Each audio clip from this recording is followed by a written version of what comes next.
new cyber frontier, bringing you the latest news on the local Colorado economy and initiatives that focus on the development of cybersecurity economics. You don't have to be a computer or cybersecurity expert to get plugged in. Your host, Chris Gorog, brings it straightforward, asks the tough questions, and brings the cyber world to a level of understanding for everyone. Chris is personable and opens up with our guests on issues we all would like to see addressed. You can find us on the web at www.newcyberfrontier.com. Now join our host as he introduces the topic for today's New Cyber Frontier. So welcome today. We are here talking about cybersecurity again, and the local effort in Colorado Springs is the main topic. Our guest today, Andy Merritt, is the Chief Defense Industry Officer for Colorado Springs Regional Business Alliance. Welcome today, Andy. Thanks for joining. Thank you. I'm happy to be here. Well, we are definitely looking forward to hear from you some things that are going on in the local area, because we have a lot of policymakers we've talked to, some cyber experts, some companies that want to sell products, but you're really the kind of the glue now that holds this all together, the things that you're involved with. So we want to hear from you. But first of all, Andy, I want to know your background. What makes you tick? Who's Andy Merritt? Sure. I'll just go over that real briefly for you. So graduated from West Point and obviously then went into the Army, was an officer in the Army in armor. So and ended up doing some stuff, quite a bit of stuff around logistics while I was in the Army as well in those roles. After I got out of the Army, I did a short stint in the financial services world, working around some investment-related companies. Then I spent 18 years as a senior staffer for various members of the Colorado Congressional Delegation. Okay. And then about 3.5 years I came here. So to the Regional Business Alliance, doing what I now do. Obviously, it's pretty varied, and I think that was one of the strengths for me in coming to the Business Alliance is I've been exposed to a whole lot of different issues, a whole lot of different people. For the majority of my time working for Senator Wayne Allard for 12 years and then Congressman Mike Coffman, both of them were on the Armed Services Committees in the Senate and House respectively. So I had spent a lot of time working with the military itself, with the industry folks, et cetera. Mm-hmm. So coming here to do what I do now was really a pretty natural fit for me. My degree's in economics. And I think the breadth of the kinds of things I've done have set me up well, because I'm not an expert in a lot of things, but I know enough to be dangerous in a lot of areas. And really our function is trying to help coordinate things, get people working together, connect people to business people, to other business people, or to other community leaders that they need to connect with. So that's worked out real well for me. Do you consider yourself a politician? No. No. I'm glad to be out of politics and never ran for office and have no desire to run for office. So. I just wondered how political what you do there at the RBA is, if you really get involved with that. We get involved with the legislative side of things, which again coincides well with what I did working on congressional staff. Mm-hmm. So when you're there, you learn to understand the agencies, you get to know the players, and a lot of what I did was around trying to help constituents and companies and people back here in Colorado try and move issues forward. So we have that element in what we do.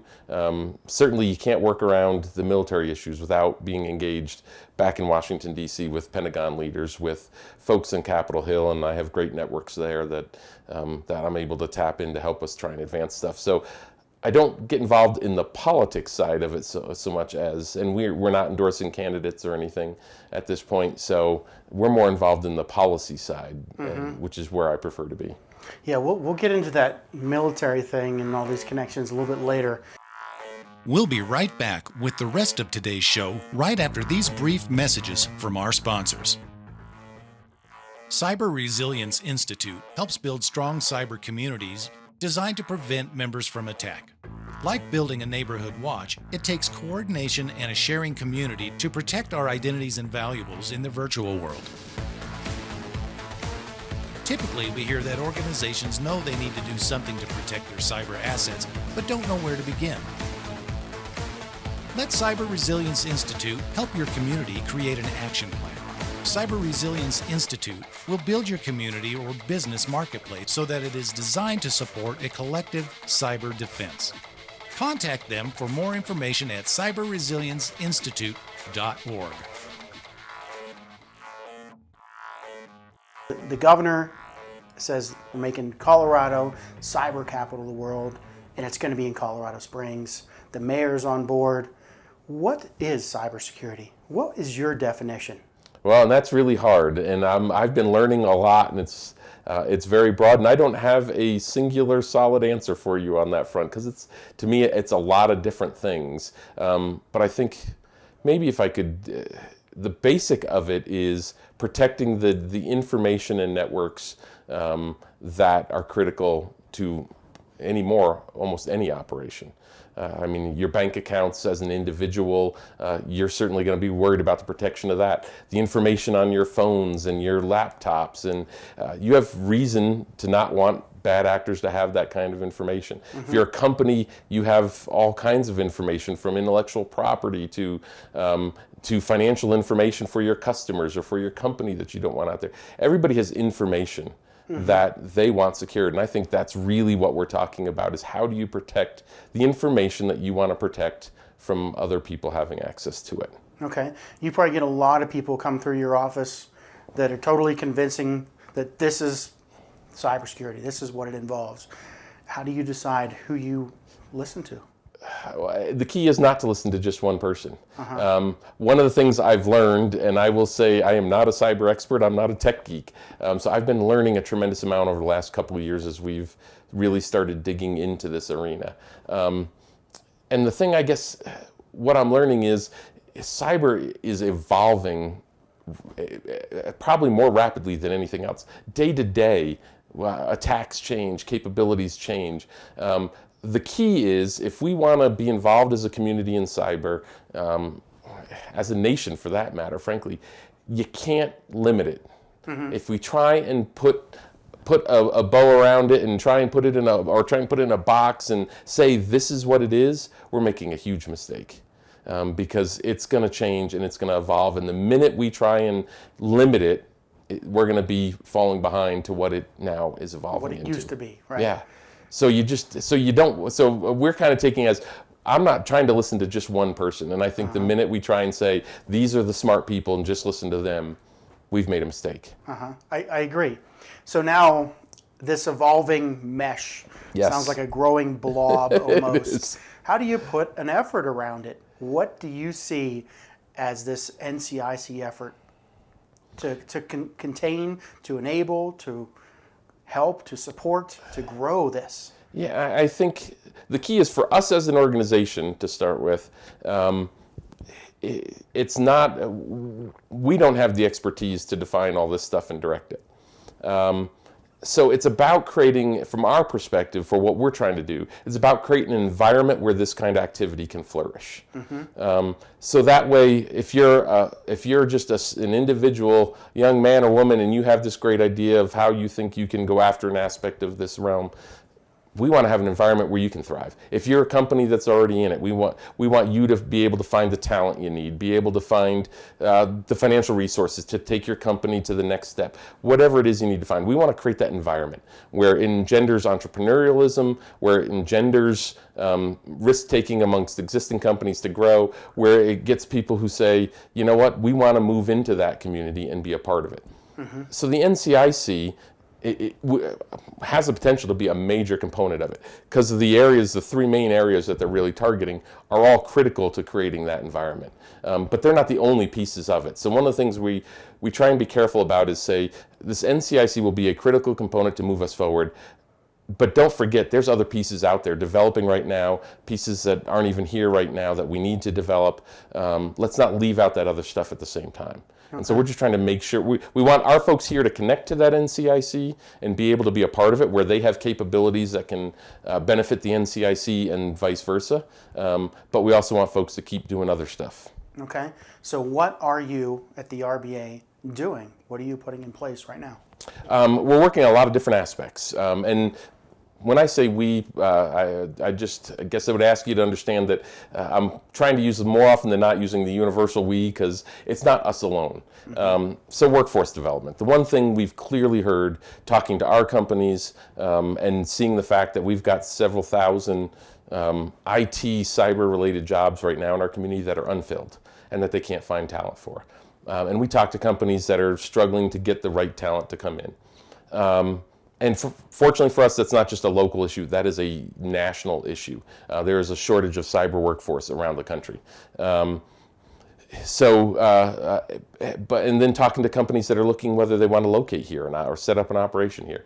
We consistently hear the community that can develop and show that they have the workforce is the community that's going to thrive. So we're undertaking, I'll give you some examples of initiatives that we're working with Pikes Peak Workforce Center, organizations like Peak Military Care Network, and the base transition officials. Trying to see if, from our military bases, trying to see if we can set up a program here that would allow us to take that pipeline of right now as much as 1,000 people a month coming out of that are exiting out of our military bases, take that pipeline and find those right individuals out of there and get them into the pipeline to be cyber workers here in our economy. So drawing that workforce. Then we're working with Pikes Peak Community College on a grant application that we'll be submitting shortly that's going to help them up their game on the programs that they can offer, become an NSA certified academic institution where they can offer more cyber training and cyber education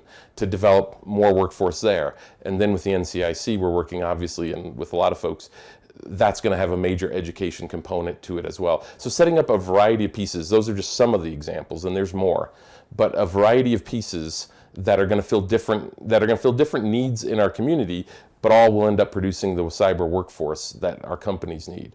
And if we become that step alone makes us a major cyber-focused community nationally. Because companies have told us over and over again, if you have the workforce, we'll be there, because that's what we need. So a question, whenever we're talking about all the need for the people, what percentage of the workforce need is people that are cleared, have military clearances? That's a really good question. I don't know what the percentage is. Obviously, if you're doing any work with DoD especially, or NSA, or those type of organizations, then clearances are critical, and you're going to have those. What we're hearing from is we've been doing some survey work of companies, cyber companies here in town, and we still need to get more companies to respond to it. But about 50% of their workforce on cyber companies here in town are military connected, and most of them would have their clearances. And that's one of the pluses, is those folks coming out that already have it. That's kind of one thing I'm asking back at you, because I've heard a lot of the talk in different angles on this. And the talent that is missing is directly military cleared for the most part. Right. I know that I've talked to many people who don't have a clearance, and as soon as they talk to these jobs that are available, what you're talking about, I don't have a clearance, never call back. So there is a definite line here where that even though they're screaming for people to fill the jobs, it's only if you have a clearance. It's more than that, though. Okay, go ahead. And there are some companies here in town that we've met with and talked to that they are doing really only commercial cyber work. They see plus in hiring folks with a clearance. An example that was given to us is if you're a commercial cyber company, so you're not working with the government at all at this point, and let's say you're working with financial institutions. Well, there's a plus. If I hire somebody that's already got a security clearance, I kind of know this person doesn't have any issues. And if I'm putting them inside a Fortune 500 company's network to do cyber protection, I can have a little more faith. So there is value. But those commercial cyber companies have told us they don't need the security clearances. They just need people. And it's a variety. Some of them want them with college degrees. One company we hosted here that's considering setting up an operation here in town, their need wasn't so much college degrees. They were less concerned about that as opposed to certifications and certain skill sets, and really a lot of analytical. They want to see what your analytical capabilities are. Intel analysts coming out of the military intrigue them greatly because they have that right analytical thought process to do cyber work. They don't have to be cyber experts in and of themselves coming out.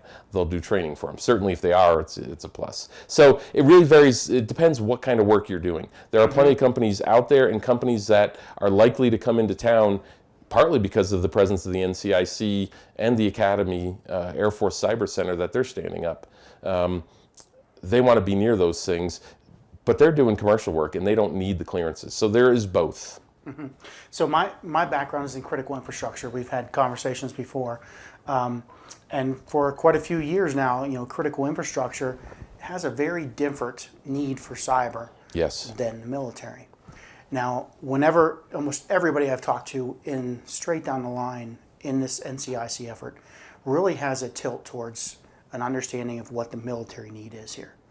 And that balance to say, there is, now I always use this frame of reference, I'm not sure if you're familiar with this, but I've worked for a microcontroller company before. And for every one processor that's made that supports a human PC, there's 1,000 next size down microprocessors made and 10,000 of the 8-bit made. So, the smaller and smaller. So there is infinitely more controllers and small computers in infrastructure, Internet of Things you talk about, than the ones that people use, that we are so focused on for cybersecurity and information security.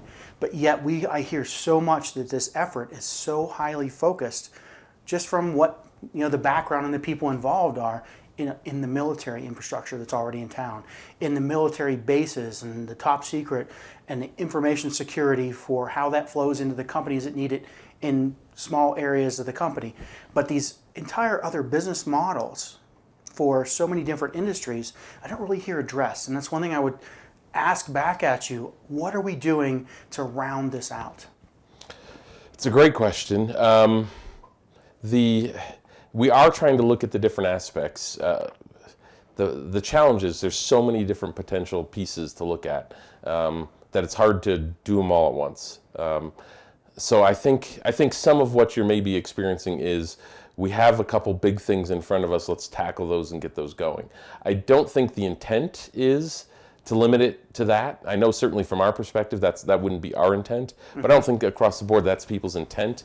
But that can sometimes be the natural outcome where you see the big shiny object in front of you and you're going to go after that first. We are in discussions with other groups here in town and planning, trying to put together an initiative around, for example, manufacturing. How do you help those small manufacturers? Because they've got real cyber concerns, not just with somebody trying to steal intellectual property, but as a whole manufacturing process becomes more digital across the whole supply chain, there's expectations that those folks are going to be protecting their systems that they may be supplying to a much larger manufacturer. They're making one piece. Or even more so, when we started to see this in some of the national news a little bit creeping out of threats to their manufacturing equipment. If you're a competitor and you want to take out a company, all you got to do is embed one piece of malware into their manufacturing software to mess up, just to fool their whole line. And all of a sudden you've thrown off their whole line, and a small little intolerance in the piece they've manufactured now their entire production for that week maybe or 2 weeks before they discover it is off, and they have to throw everything away and start over. It might put a small company out of business. So we're working on an initiative in conjunction with folks from the state level, Colorado Advanced Manufacturing Association, the Catalyst Campus, and others here in town, some manufacturers themselves, around trying to address that issue and put together an effort seeking federal funding, help on some of it, but other funding as well, to try and go after that market space of that manufacturing, specifically the smaller manufacturers. Big guys in any space have resources to address a lot of this stuff. The Lockheed Martins, the Boeings, Siemens Manufacturing, the big Ford Motor companies, they have resources. But what about the entire supplier network that are smaller companies and don't have the resources to go after this? It's not economically feasible for them to go after it. How do we solve that? So we are looking at other aspects of this and trying to put together initiatives around different aspects. Yeah, well, that's good to hear. So what if, looking at the NCIC effort, what would you consider success? You're putting something together, you're starting something. what's your end goal that says this is what when we call it success? I don't know that I have a perfect answer for you on that, but let me try it this way. From my perspective, success for the NCIC would be if it is truly a nationally recognized center that is producing critical new thought leadership around the cyber arena, that's helping to drive the national conversation and is helping produce practical results that are being employed by the cyber industry around the country. So like applications and products that are actually working. Yeah, it doesn't necessarily have to be products. I guess maybe it depends how we want to define it. It could be products, but it could just be IP that's now finding its way in. That maybe it's a private company that walks away with a process that they've developed and they now commercialize it. So it's maybe not the center itself necessarily putting these products out, but maybe it's through public-private partnerships helping companies develop these products. But the end result is things that are out there impacting the cyber arena. So being seen as a thought leader and practically impacting the cyber realm in our country. Okay, is there any thought to, if we produce this many new startups, maybe we're heading in that direction? We've talked about that. I guess the problem is we don't quite yet know what's the right quantification of that. Yeah. What would be that number? I don't know. Our hope would be, again, because I don't think anybody really wants to see the center become a place that's doing it by themselves. If it does, I think we've failed. Mm-hmm. All of us have collectively failed. It needs to be a place where it's being done in conjunction with private industry, with government, with others, and that's impacting it in partnership. That's the real ideal for this. So spin-offs should be, and hopefully will be, a natural part of that. What that looks like in terms of raw numbers, I don't know. We just haven't wrapped our hands around, within the cyber realm, what's a realistic number to come up with in that realm. We'll be right back with the rest of today's show right after these brief messages from our sponsors. Cyber Resilience Institute helps build strong cyber communities designed to prevent members from attack. Like building a neighborhood watch, it takes coordination and a sharing community to protect our identities and valuables in the virtual world. Typically, we hear that organizations know they need to do something to protect their cyber assets, but don't know where to begin. Let Cyber Resilience Institute help your community create an action plan. Cyber Resilience Institute will build your community or business marketplace so that it is designed to support a collective cyber defense. Contact them for more information at cyberresilienceinstitute.org. So now I've talked to quite a few people, and I've had this experience in my life. I've been going to cybersecurity conferences and involved in these for over a decade now. And on my assessment, and some people from the ISSA here in town said the same thing, every year the average age gets a year older. We're not engaging the millennial and younger generation. What can we do, and what are you looking at to maybe attract that and bridge that divide? It's creating a culture here, a true cyber culture that is across the community. And exactly what that looks like is difficult, but I'll give you some ideas based on what we've heard from people, where we're thinking that the community needs to go right now. And I think we need to listen to a lot more people on this front to really get it. But we have some nice activities occurring, things like Cyber Patriot teams. There's a national competition this year for Cyber Patriot. 25 teams are going to the national finals, made the finals. 5 of those teams are from Colorado, 2 are from Colorado Springs. So, 20% of the teams in the national finals are from Colorado. For one state, that's a pretty good number. 2 out of those 25 from Colorado Springs. For one city, that's a pretty darn good number. Mm-hmm. But it needs to be even more than that. So what we've seen pieces in different parts of the country, and we've heard different pieces from folks. It starts with, we need to have some sort of cyber program educated in our K-12 curriculum. There's some areas around the country where they do a very tiered, step-by-step sort of process, where even beginning as early as elementary school, kids are getting into things at their level that help set them up. So as they progress through that K through 12 process, by the time they're in high school, they're actually getting into coding and things like that. And they're coming out, in some cases we've heard schools are working towards this, though we haven't yet seen an example where it's been achieved, though there may be one. But while we know for sure schools are working toward this, where kids will be coming out of high school with certification, cyber certifications already out of high school. Do you have any schools like that planned or funding for something like that in the Springs to start something? There's a number of different folks that are trying to work that aspect. We're not the lead on that. We're just trying to be supportive of that.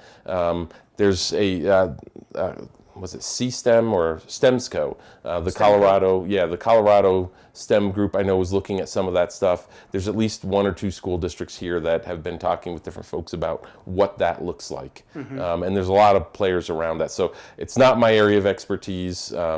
So I don't. I was just curious. I don't know the names exactly of who's doing what on that one, but I know enough that those conversations are occurring. As to whether how close they are to integrating that into curriculums yet and stuff, I'm not sure where they are on that, but they are looking at that. But that's one of the aspects. We got to start early so that kids coming out of our schools here are, they're interested and excited about the cyber realm. So that's like a 10-year plan.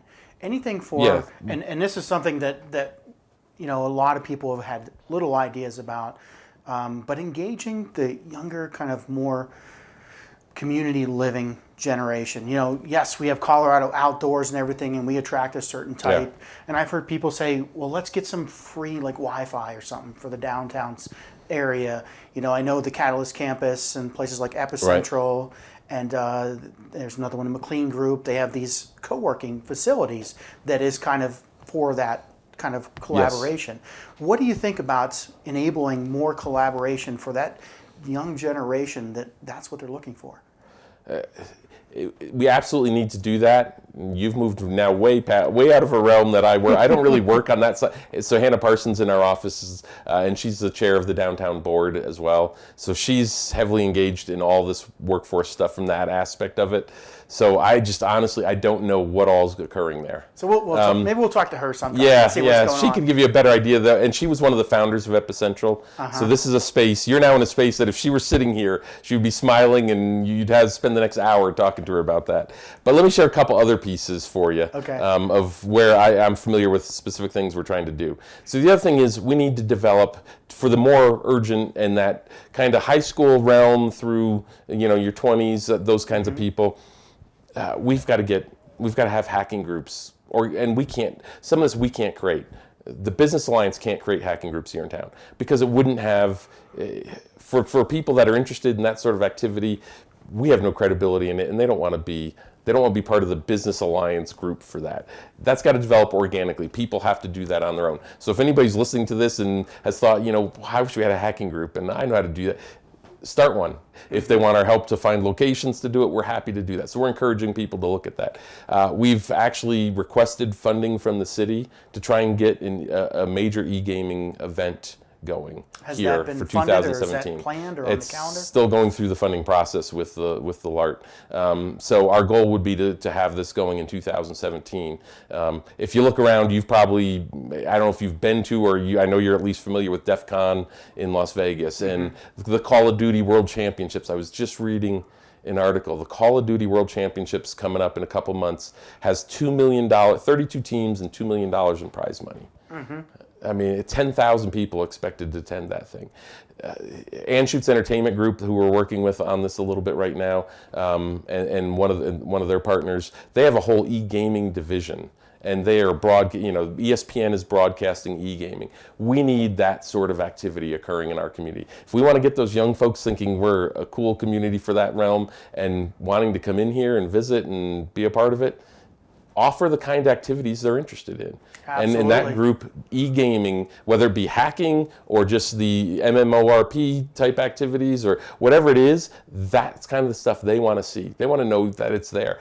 They may want to go hiking and do that stuff. And so they're attracted to that also, but they want to see those kinds of activities going on. So we're trying to get that sort of activity occurring here and build that sort of, we've got the capability here in town to offer it. We're just trying to pull it together. Yeah, so that kind of narrows it down to, we talked about prizes, we talked about funding programs, we talked about economic development. All this requires some money and some initiative that if we want to start up community, we have to have access to VC funding and angel funding. What types of things can we say that we're doing from a community or an RBA to enable that type of environment here? Well, there is some here through. They're now called Peak Ventures, I think. They used to be High Altitude Investors. And these questions really, this falls more under our economic development side of the house, which is, again, another part for me. I'm not trying to excuse myself, but I can give you a little bit, but I don't know the depth of how much is occurring there at this point. But I know there's focus on that. We've had a lot of meetings with different VC-type folks, funding folks from out of our community, bringing them into town to look at it, look at our community, visit folks. I even believe there's some that may be setting up small offices here in the coming year or so to take a look at what's going on and consider trying to find companies that can put money in. One of the things we've seen is in the VC world, they're always looking for locations where they can find a lot of those startup companies. They don't want to go into a community where there's one or two. It's not enough to excite them to spend the time to come in and learn about your community and look for companies if there's only one or two here. So the more the NCIC develops, the Academy Cyber Innovation Center develops, and the more that leads to startup companies, the more interest there's going to be from the VC world to take a look at this community and look for opportunities to invest, because they're always looking. But we've got to get enough activity going that we can go out and sell that to that world in a big way. So we are talking to folks now, but to really get it in a big way, they've got to see some activity going on to get them interested. Okay, so now seeing activity, give us some realistic timelines. What do we see happening? What kind of are we looking at a 5-year plan for this, a 10-year, or a 1-year, 2-year? Give us set some expectations with people who might be listening to this as what they can expect over the amount of time that we see ahead of us. So let me add one more piece that we're going to do. And we're just waiting for, we're finalizing a federal grant right now that will, a part of the grant application would provide us with some funding to do a true community strategy around cyber. Because it's the one thing we don't have right now, which will help us answer even better, I think, those timelines. I'll give you some answers to that, but to really be able to comprehensively answer it, we need to do a true cyber strategy as a community. And that means bringing everybody into the process. So one of the things I would say for anybody listening to this is that hopefully will get started here in the next few months. And that will be something we will want everybody to be at the table on and to give input into. Is there a mailing list for that anybody can get on? If they want to contact me at the Business Alliance, I'd love to know. We're always looking to learn more who's out there in the cyber realm and who's interested. So we can add them to our list that we have. And then once we get that, hopefully get that funding in the next few months, we can then launch that process. We need the funding just to help, because it's going to be a pretty comprehensive, lengthy process. It's going to take several months to do that. And I would say in the right way. Contact me as well. We'll have a podcast. Absolutely. We'll put out there. That's what this is about. We're on our 30th episode in pre-recording, trying to get all the players together so we can have. You can listen to it as you want to. This area, that area, and get your message to us. I'd love to have you as a guest on as well. But as far as timelines, so if you look at some of the major initiatives, the Catalyst campus, for example, that's doing some interesting stuff around cyber, and it's going to have a cyber lab there and that sort of stuff. They're getting ready to have their grand opening next week. Actually, I'm sorry for your taping. It will be, they will have already opened. Yeah. By the time this airs. So that activity, that's moving along very nicely.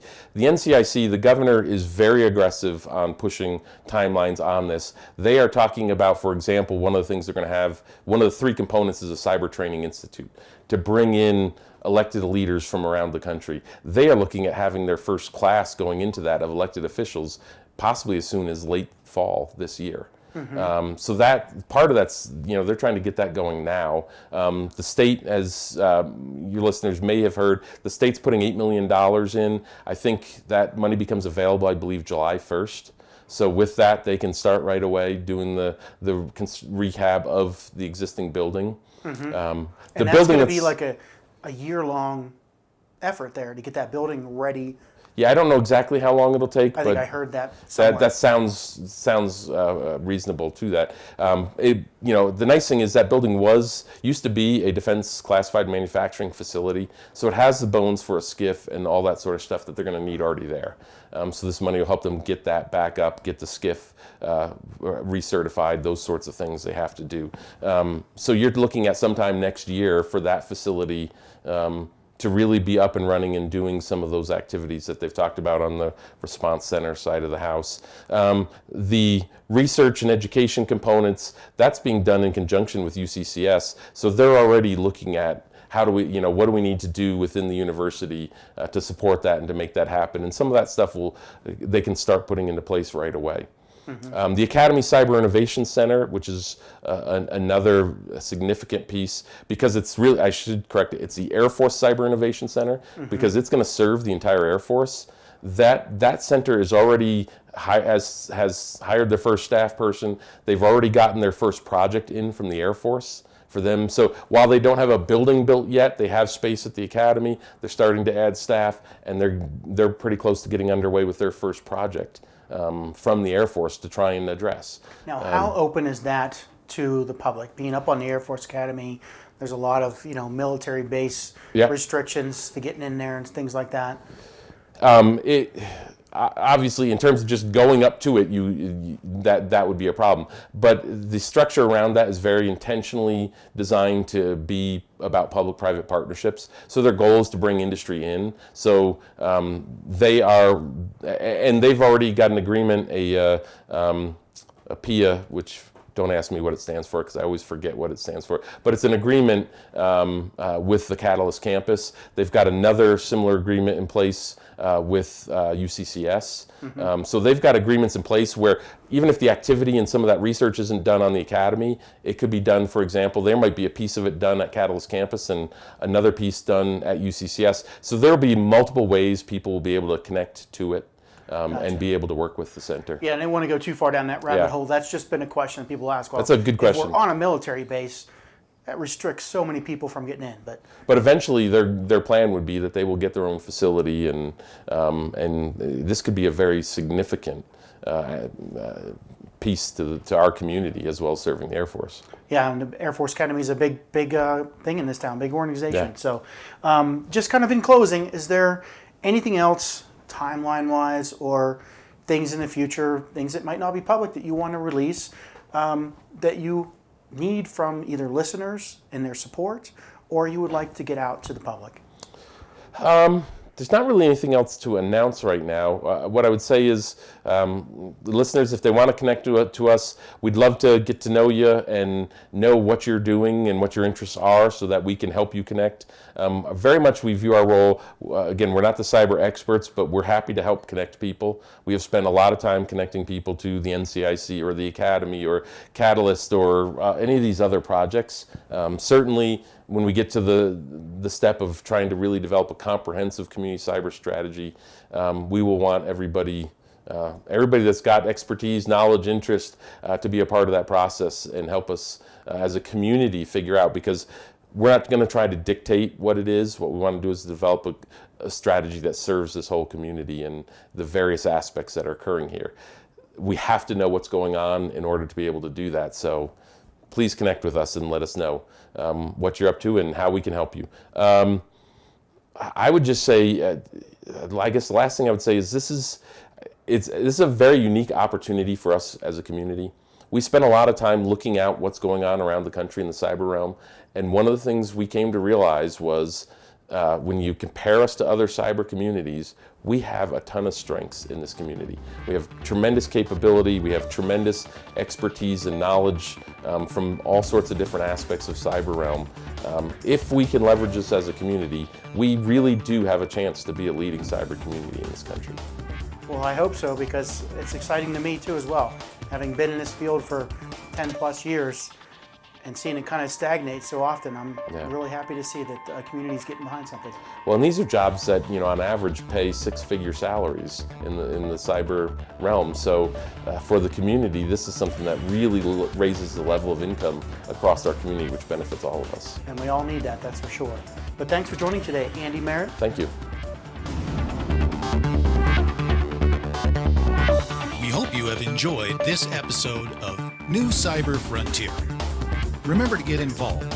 Often we think that someone else will handle privacy and security in the virtual world, but you are the only one truly in command of your virtual fate. Join our mailing list so we can keep you informed of breaking news and new releases. If you have an idea, if you have a question that you would like to hear answered, or if you want to get involved with our efforts, reach out to us at newcyberfrontier.com. We also encourage you to visit our sponsors' links, as they are the ones that really make this show possible. I want to thank each of you for supporting the show, and we look forward to seeing you back for the next episode of New Cyber Frontier.